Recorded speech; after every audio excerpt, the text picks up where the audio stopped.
Hello po. Ayan. Saan ako nag-exam noon at bakit ko pinili yung lugar na yon? Yan. Yun po yung sasagutin kong tanong. So, nag-exam ako ng driving exam ko dito sa Hong Kong sa lugar ng Happy Valley.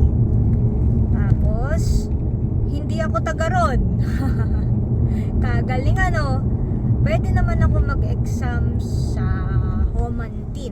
Ayan, Homantin yung malapit sa akin kasi taga Whampoa ako dati.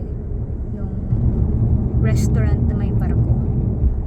So, bakit napakalayo ko nag-exam? Considering na pwede naman ako sa malapit mag-exam. So, pinili ko yung Happy Valley kasi mostly ang mga nakikita kong nag-e-exam sa Happy Valley. Pero bakit ko dinidiscuss ito?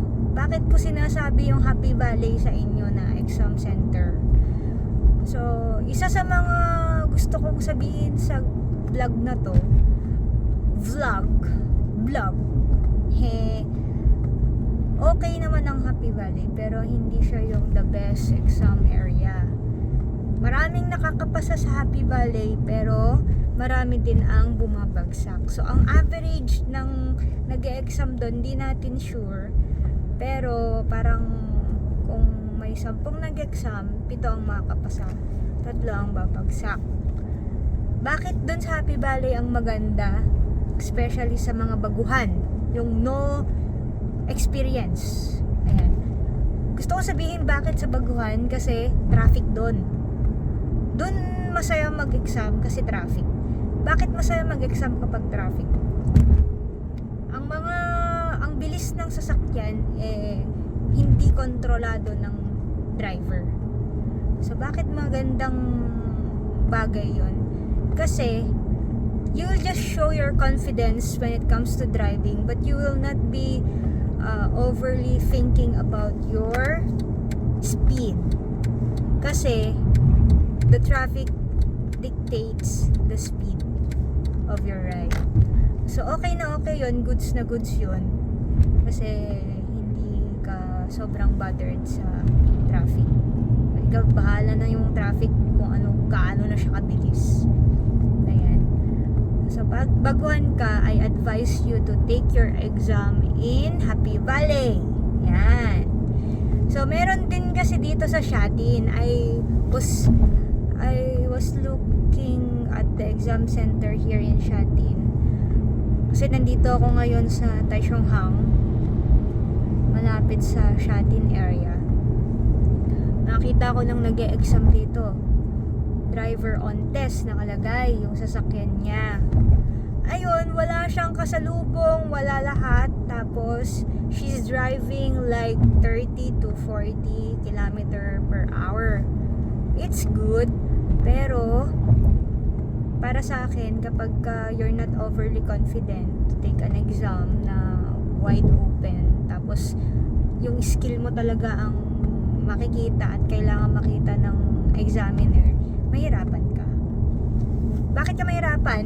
Kasi baguhan ka pa lang, tapos sobra ka ng nafo-focus ng examiner.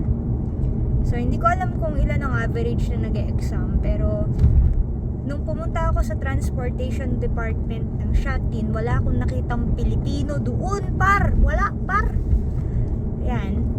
Hindi ko alam kung bakit na wala mga Pilipino ng mga time na yon, pero sa tingin ko, kasi kukunti lang ang mga nag-e-exam sa Shatin na Pilipino. So, bakit isa yung hindi maganda para sa baguhan?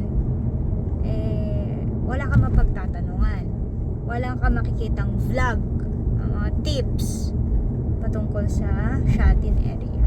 Pero okay lang yun sa mga hindi baguhan, yung mga may experience sa Pilipinas. So, mai-showcase ninyo yung skill ninyo when it comes to driving sa ibang area ng transportation department. So, kung hindi ka naman taga Hong Kong Island, huwag ka na pumunta ng Hong Kong Island. Kung marunong ka naman talaga magmaneho sa Pinas, you can showcase your skill to your driving instructor as well as to your examinee day, kasi you're allowed to. It's like, come on, do it. It's on you. Kaya mo yun, di ba? Yan. So, yun lamang yung gusto kong i-discuss sa vlog na to.